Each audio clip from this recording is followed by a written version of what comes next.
তোমাদের সকলকেই আমার ইউটিউব চ্যানেলে স্বাগত। আজকে তোমাদের সামনে আমি আলোচনা করছি ক্লাস 8-এর যে দ্বিতীয় পর্যায়ক্রমিক মূল্যায়নের 3 নম্বর প্রশ্নপত্রটা নিয়ে। দেখো, প্রথম প্রশ্ন কী বলেছে, অর্থনৈতিক জাতীয়তাবাদের প্রবক্তা কে ছিলেন? কী কী অপশান দিয়েছে? যে অরবিন্দ ঘোষ, বিপিনচন্দ্র পাল, দাদাভাই নৌরোজি আর রাসবিহারী বসু। এখানে কিন্তু তোমার দাদাভাই নৌরোজি তোমার অপশান হবে। নীল বিদ্রোহ প্রথম কোথায় হয়েছিল বলো তো? এটা কিন্তু তোমার বাংলায় নীল বিদ্রোহ প্রথম হয়েছিল। প্রথম পাটকল কোথায় পাটকল চালু হয় কত খ্রিস্টাব্দে বলেছে, কিন্তু না থাকলে তোমার হুগলি রিসরাই করতে, এটা কিন্তু তোমার 1855 সালে হয়েছিল। মহলওয়ারি বন্দোবস্ত, আমি প্রথম সেটে বলেছিলাম যে মহলওয়ারি বন্দোবস্ত হয়েছিল, কিন্তু তোমার এটা কিন্তু উত্তর ও উত্তর পশ্চিম ভারতে হবে, ঠিক আছে। এবার অসমকে স্বতন্ত্র হিসাবে বাংলা থেকে আলাদা করা হয়, এবার কত সালে করা হয়েছিল? এটা তোমার 1874 খ্রিস্টাব্দে হবে। হিন্দু মেলা কে প্রতিষ্ঠা করেন? আমরা সবাই জানি যে নবগোপাল মিত্র হিন্দু মেলা প্রতিষ্ঠা করেছিলেন। কত খ্রিস্টাব্দে আইন করে সংবাদপত্রের স্বাধীনতা খর্ব করে নেওয়া হয়? এটা তোমার হবে 1878 খ্রিস্টাব্দে। এর মধ্যে দিয়ে কিন্তু অস্ত্র আইনও খর্ব করা হয়েছিল, সংবাদপত্রের স্বাধীনতা খর্ব করা হয়েছিল। আচ্ছা, দিকু কাদের বলা হয় বলো তো? বহিরাগত জমিদার, ব্যবসায়ী ও মহাজনদের কিন্তু আমরা দিকু বলে থাকি। এবার ভারতে কত খ্রিস্টাব্দে এই টেলিগ্রাফ ব্যবস্থা প্রবর্তন হয়? টেলিগ্রাফ ব্যবস্থা কী ছিল? একটা বলো তো, যোগাযোগ ব্যবস্থা কিন্তু ছিল। এই টেলিগ্রাফ ব্যবস্থা প্রবর্তন হয়েছিল 1851 খ্রিস্টাব্দে। কত সালে? 1851। বারাসাত বিদ্রোহের সময় কে বাদশাহ ছিলেন? এটা বারাসাত বিদ্রোহের সময় কে বাদশাহ উপাধি নিয়েছিলেন? তিতুমির কিন্তু নিজেকে বাদশাহ উপাধি নিয়েছিল, ঠিক আছে, নিজেকে বাদশাহ উপাধি দিয়েছিল আর কি। এবার ডিরোজিও শিষ্যদের নববঙ্গ বলা হয় কেন? এটা আমরা পিডিএফ করেছি, পিডিএফ থেকে দেখবো, চলো পিডিএফ থেকে দেখি। ডিরোজিও শিষ্যদের নববঙ্গ বলা হয় কেন? Anglo Indian Henry Louis Vivian Derozio ছিলেন কলকাতার হিন্দু কলেজের একজন তরুণ শিক্ষক। যুক্তিবাদী ও মুক্তিমনা এই শিক্ষক সহজেই ছাত্র সমাজে সমাদৃত হতে পারতেন, তাই তিনি ছাত্রদের মধ্যে স্বাধীন চিন্তাভাবনার বিকাশ ঘটাতে কিন্তু সহায়তা করেছিলেন। ডিরোজিওর নেতৃত্বে এই আদর্শবাদী এক তরুণ দল তোমার হলো হিন্দু ধর্ম ও সমাজের জাতিভেদ প্রথা ও অস্পৃশ্যতা কুসংস্কারকে তীব্রভাবে আক্রমণ করেছিল। আর তারুণ্যের তেজে তোমার উদ্দীপ্ত ব্রিটিশ শাসনের সমর্থন এই ছাত্রগোষ্ঠী ও পাশ্চাত্যের অন্ধ অনুকরণের মাধ্যমে হিন্দু সমাজে প্রবল আলোড়ন সৃষ্টি করে। আর তাই ডিরোজিও তার শিষ্যদের কিন্তু নববঙ্গ বলা হয়। এবার দেখো, পরের প্রশ্ন বলছে, শিকাগো ধর্ম সম্মেলনে স্বামীজি কী প্রমাণ করতে চেয়েছিলেন? আসলে 1893 সালে আমেরিকার শিকাগো শহরে যে সম্মেলন হয় সেটাই আমরা জানি শিকাগো সম্মেলন নামে পরিচিত। আর এইটা ছিল একটা বিশ্ব ধর্ম সম্মেলন। এবার এই সম্মেলনে সহনশীলতা আর ভ্রাতৃত্বের আদর্শ কিন্তু তিনি প্রচার করতে চেয়েছিলেন, আর সহজ সরল ভাষায় ভারতীয় দর্শন ও হিন্দু ধর্মের শ্রেষ্ঠত্ব প্রমাণের চেষ্টা করেন, এবং শিকাগো হিন্দু ধর্মের অদ্বৈত বেদান্তের জয় ঘোষিত হয়েছিল কিন্তু। এবার 3 প্রশ্ন দেখো কী বলছে, ভারতের জাতীয় কংগ্রেসের প্রথম অধিবেশন কোথায় হয়েছিল? এই প্রথম অধিবেশন হয়েছিল কবে হয়েছিল? 1885 সালে হয়েছিল। কোথায় হয়েছিল?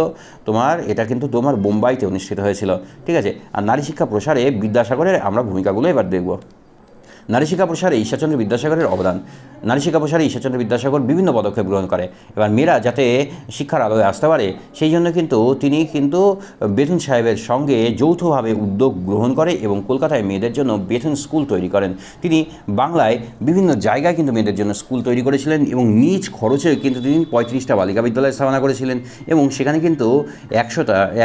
কিন্তু প্রায় 1300 ছাত্রছাত্রী লেখাপড়া করত। গ্রামাঞ্চলের বালিকা বিদ্যালয়গুলি প্রতিষ্ঠা করে তিনি কুসংস্কার মুক্ত সমাজ কিন্তু গড়ে তুলতে চেয়েছিলেন। আর এইভাবেই কিন্তু বিদ্যাসাগর নারী শিক্ষা বিস্তারে কিন্তু উদ্যোগী হয়েছিল, ঠিক আছে। এবার আমরা ভারতের রেলপথ নির্মাণের উদ্দেশ্য কী ছিল?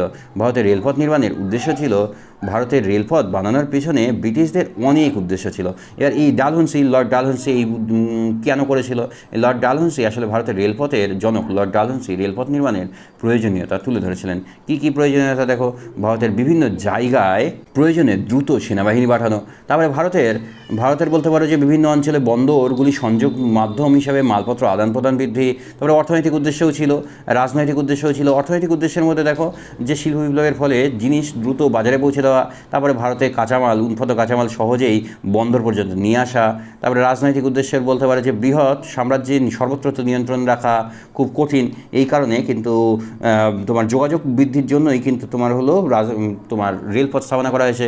বিভিন্ন তারপরে প্রশাসনিক কাজে দ্রুত তদারকি করা, এই জন্য। তারপরে সামরিক উদ্দেশ্য, ভারতের সেনাবাহিনী যেন খুব দ্রুত এক জায়গা থেকে অন্যত্র পরিবহন করা যায়, পাঠানো যায়, সেই কারণে। তারপরে খরা, দুর্ভিক্ষ এগুলো থেকে মোকাবেলা করার জন্য কিন্তু সরকার পাঠিয়েছিল। আচ্ছা দেখো, দাক্ষিণাত্য হাঙ্গামা হাঙ্গামা কেন হয়েছিল? দেখো, দাক্ষিণাত্য হাঙ্গামা 1875 সালে মে থেকে সেপ্টেম্বর মাস পর্যন্ত দাক্ষিণাত্যে মহারাষ্ট্রের পুনা আহমদ জেলায় যে কৃষক বিদ্রোহ হয়েছিল তাকে সরকারি পরিভাষায় দাক্ষিণাত্য হাঙ্গামা বলা হয়। এই দাক্ষিণাত্য হাঙ্গামার পেছনে কিন্তু বেশ কিছু কারণ ছিল। এবার অত্যাধিক হারে ভূমি রাজস্ব, তারপরে তোমার হলো দাক্ষিণাত্য হাঙ্গামার প্রধান কারণ।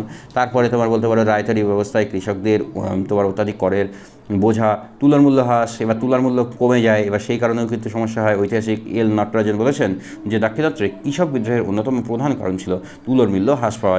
এবার মহাজনদের শোষণ, দক্ষিণ ভারতের সাহুকার ও মহাজনরা দরিদ্র চাষিদের বিভিন্নভাবে শোষণ করতো, এই কারণেও কিন্তু তোমার হলো সমস্যাটা হয়েছিল।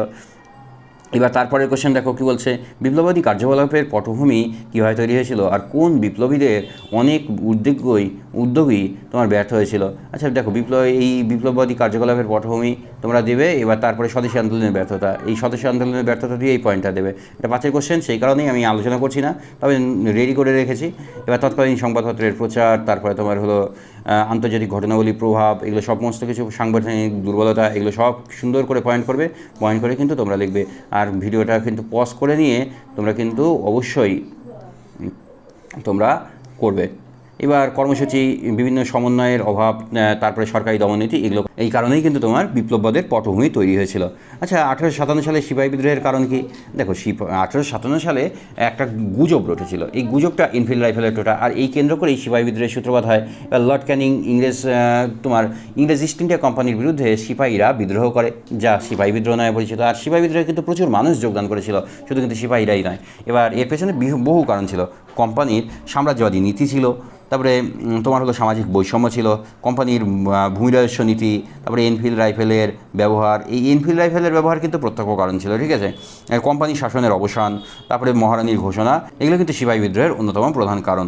আর সরকার ভারতীয় সামাজিকদের ধর্মীয় ব্যাপারে হস্তক্ষেপ করবে না, তারপরে জাতি ধর্ম বর্ণ, তারপরে মুঘল শাসনের অবসান ঘটানো হয়। দ্বিতীয় বাহাদুর শাহকে তোমার রেঙ্গুনের নির্বাসন করে দেওয়া হয়। তোমাদের যদি ভিডিওটা ভালো লাগে তাহলে অবশ্যই লাইক, শেয়ার, সাবস্ক্রাইব করো, বন্ধুদের মধ্যে বেশি থেকে বেশি পরিমাণে শেয়ার করো। ধন্যবাদ সকলকে।